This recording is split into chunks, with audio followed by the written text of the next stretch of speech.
Imagina só, acontece um cataclismo e toda a ciência que a gente conhece é destruída. Se desse para salvar uma única frase, uma só, para reconstruir tudo, qual seria? Pois é, hoje a gente vai mergulhar na resposta surpreendente de uma das maiores mentes da física, Richard Feynman. Esse era o tipo de provocação que era a cara do Feynman. Sabe, não é sobre decorar fórmulas, mas sim sobre chegar na essência do universo. Que ideia, se for bem entendida, permitiria que uma civilização lá no futuro redescobrisse tudo sobre o mundo físico? E essa pergunta não veio do nada, não. Foi assim que ele abriu suas famosas aulas de física, as Feynman Lectures, lá no Caltech nos anos 60. E olha, não eram aulas quaisquer, elas simplesmente mudaram o jeito de ensinar física para sempre, focando na intuição e não em só decorar as coisas. Mas quem era esse cara?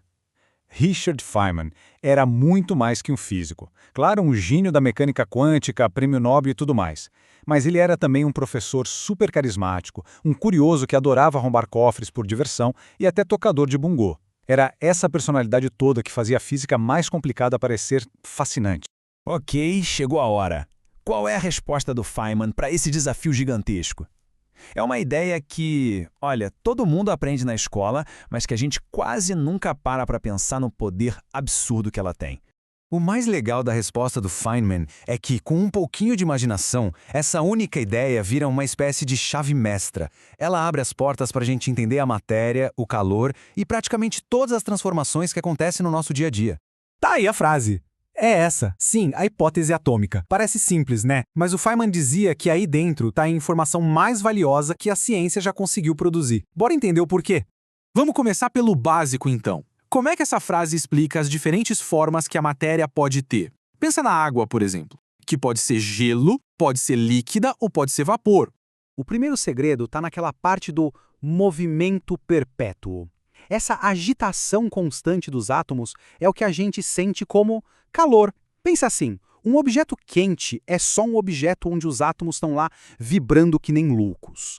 É a primeira grande conexão entre o mundo minúsculo dos átomos e o mundo que a gente vê e sente. E essa ideia de movimento explica direitinho os estados da matéria. Num sólido, os átomos estão presos numa rede, tipo numa formação, só vibrando no lugar. Num líquido, eles já têm mais energia, então deslizam uns pelos outros, como se fosse gente numa multidão. E num gás, eles têm tanta energia, mas tanta, que se soltam de vez e saem voando para todo lado. E é aqui que a teoria atômica resolve um mistério. Por que o gelo flutua? É que no gelo, as moléculas de água formam uma estrutura de cristal cheia de espaços vazios. Quando o gelo derrete, essa estrutura toda desmorona e as moléculas se encaixam nesses buracos. O resultado? A água líquida acaba sendo mais densa que o gelo. É simplesmente genial. Beleza, vamos avançar um pouco. Como essa ideia explica não só os estados da matéria, mas também os processos, as coisas acontecendo que a gente vê todo dia? Pega a evaporação, por exemplo. Imagina a superfície da água como se fosse uma pista de dança lotada. A maioria das moléculas está ali, dançando, mas de vez em quando uma molécula que está bem na beirada leva um empurrão mais forte das vizinhas e é jogada para fora da pista. Ela escapa e vai para o ar. E o que acontece com as moléculas que ficaram para trás na pista de dança? Bom, elas perderam as parceiras mais energéticas, as mais agitadas. A energia média do grupo diminui e o líquido esfria. E é exatamente por isso que a gente sopa. A gente está acelerando a fuga dessas moléculas mais quentes. E o poder da hipótese atômica vai além dos processos físicos. Ela é a base da química inteira. Uma reação química, no fundo, não passa de uma dança onde os átomos trocam de parceiros, formando novas moléculas, novas combinações. Um exemplo clássico e muito poderoso disso é a queima. Pensa no carbono queimando no oxigênio, que é o que acontece numa fogueira ou dentro do motor de um carro. Então, se liga no que acontece no nível atômico. Os átomos de carbono e de oxigênio têm uma atração muito forte um pelo outro. Quando eles se encontram com energia suficiente, eles não só se unem. Nas palavras do próprio Feynman, eles se juntam com uma tremenda vingança. E toda a energia que sobra dessa união explosiva é liberada como calor e luz. Isso é o fogo. Então, parando para pensar, é impressionante o alcance que essa única frase realmente tem, não é? A natureza da matéria, a diferença entre o que é quente e o que é frio, por que as coisas derretem, por que evaporam, por que pegam fogo, todos esses fenômenos que parecem tão diferentes. Pois é, tudo isso é explicado por aquela ideia simples de partículas em movimento. E aqui está a verdadeira genialidade do Feynman.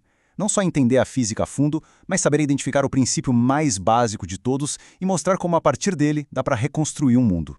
E por que a gente pode confiar tanto nessa ideia? Porque, como o próprio Feynman sempre fazia questão de dizer, o único juiz da verdade na ciência é o experimento. A teoria atômica não é forte só porque um gênio falou, não. Ela é forte porque incontáveis experimentos, ao longo de séculos, continuam provando que ela está certa.